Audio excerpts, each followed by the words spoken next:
Gujarat police भर्ती के अंतर्गत 13,591 पदों पर हो रही ऐतिहासिक भर्ती में शारीरिक दक्षता परीक्षा की तैयारी हेतु सोनगढ़ में शारीरिक प्रशिक्षण वर्ग का भव्य शुभारंभ किया गया।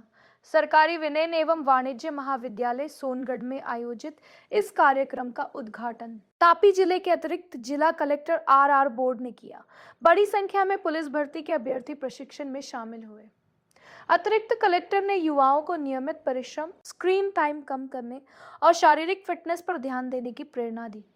उन्होंने प्रशिक्षण के बाद प्रोटीन युक्त नाश्ता, आर्थिक रूप से कमजोर छात्रों को यात्रा सहायता तथा आगे लिखित परीक्षा की तैयारी हेतु अध्ययन सामग्री उपलब्ध कराने का आश्वासन दिया।